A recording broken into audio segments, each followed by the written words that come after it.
What's going on, everybody? Welcome to the Taurean Rain Reloaded channel. If you are new, please be sure to go ahead and hit that subscribe button.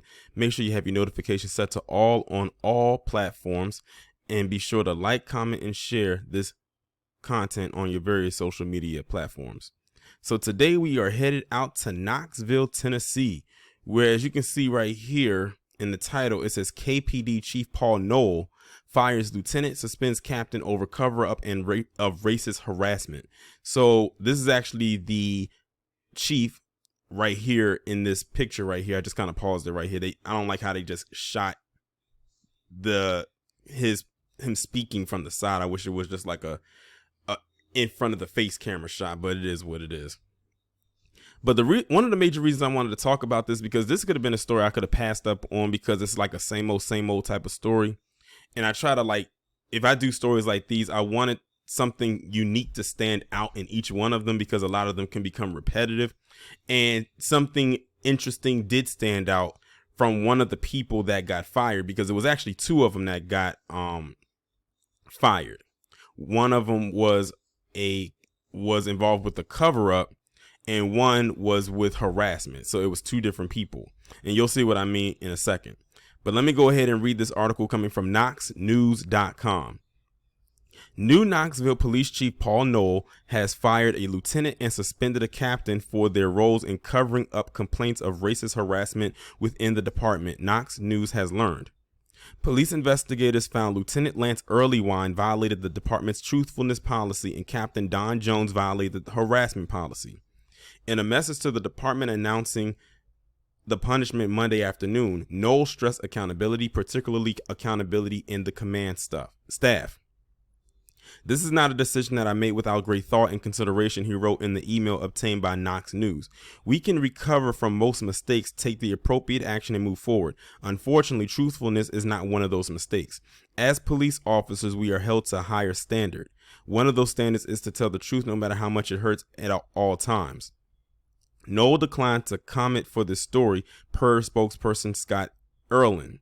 Last year, Knox News reported exclusively about a complaint filed by Officer DeAndre Jackson, saying Earlywine, Jones, and Deputy Chief Kenny Miller misled internal investigators looking into complaints in 2020 about the conduct of Officer Adam Broom. Now, what I found interesting on just that part that I just read is when they were talking about the misleadings of these internal investigations. That's why whenever I read a story or talk about a certain story and they talk about internal investigations, I just kind of like shake my head at it, because what they just said right here, when they do those so-called internal investigations, we know that this is just them investigating themselves to clear themselves of wrongdoing. It's not like they're bringing in an outside, unbiased investigation unit to come and investigate what they are known to do and most likely be in the wrong for. Broom had resigned after a colleague complained about Broom's racist and unprofessional behavior. Broom and the officer who complained are white. Jackson is black. One of the complaints against Broom surfaced in one officer's exit interview. He told department about Broom's racist and unprofessional behavior, including him telling Jackson in April 2019 that he should know about being on a slave ship, and that reparations for you all, as in black Americans, are BS. That was the part that made me want to do this video, was when he mentioned about the part about the reparations. We have told people they may not want to acknowledge reparations, but they're going to see it. And now this was back in 2019.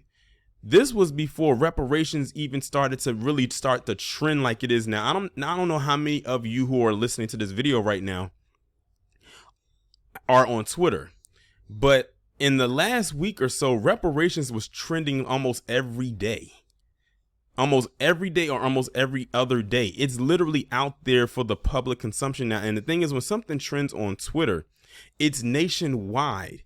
And sometimes, if you're lucky, it might be global. This gives me even more anticipation for that rally coming up in October, because that's going to catch a lot of eyes around the world. It's a good thing we live in the information age. But this is back in 2019, and he was bringing up reparations. They are upset. that the conversation of reparations has gotten this far, because for many, they thought it would be a pipe dream, or it was going to be one of those things of being here today and probably gone by the end of the day, not even necessarily gone by tomorrow. But they are upset that the conversation of reparations is sticking around as long as it is. And this was back in 2019. This was pre-Wove It, when this person made that comment about the reparations and saying that the reparations for Black Americans is BS. It's not BS. It's a debt that's old, and y'all are just upset and more so scared than anything that when we do get those tangibles and when those checks are cut, because I'm saying checks as in plural because it ain't going to just be one. I don't know why many think it's going to be one. That it's going to literally put us in a position that we should have been in for such a long time now. I keep thinking to myself, what position would us as Black Americans, as FBA, be in right now if we actually got that 40 acres and the mule? I just keep wondering myself, just imagine if every Black person who was enslaved got what was promised to them, that 40 acres and that mule. Where would we be right now? Could you imagine? It's do you know how much 1 acre is, let alone 40? Like, every time I think about that, it's just amazing to me. But let me continue. I want to say 1 acre is like the size of a football field. I could be wrong. I haven't done looked up how much 1 acre actually is, but I want to say it's like on the scale of like 1 football field or somewhere around that. Imagine 40 of those. Jackson's complaint maintained he met with Jones and Miller and told them about the racist harassment, but nothing was done about it, of course. Earlywine told investigators he didn't know about the harassment. Jones said Jackson was vague about his allegations. Miller claimed he never met with Jackson. Jackson, however, told investigators he explicitly told commanders that Broom was a racist.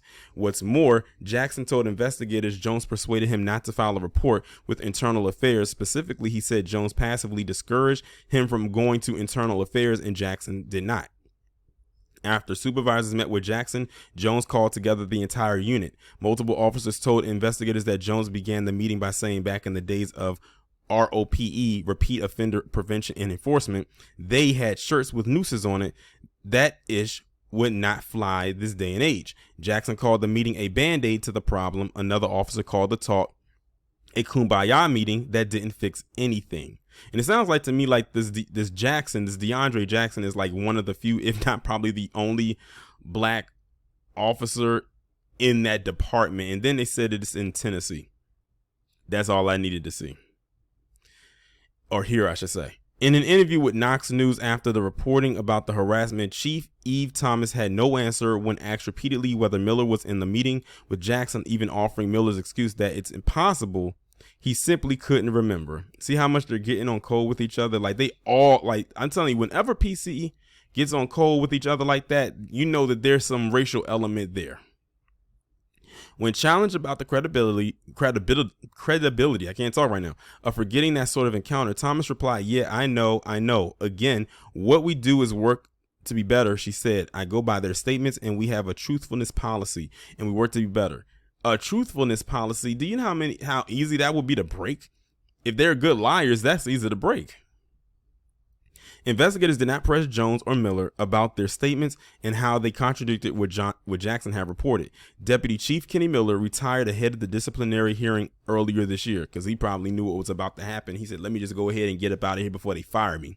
Jackson declined to comment Monday evening about the firings when reached through text messaging Knox News. Now, I will say that DeAndre Jackson, he's going to have to really watch his back, because whenever they feel like they got slighted or wrong by someone in these departments, they will try to find a way to sabotage or delete you. Look at what happened with the story I did about the cop out there in LA. And he was a white man. He was a white cop. And they said he died during something called mob training. Never heard of it before, a day in my life. But that's how he met his end with that. Like I said, they'll take anybody out. Like that thin blue wall is something else. It really is. And if you a Black person behind that blue wall, that's something else entirely altogether.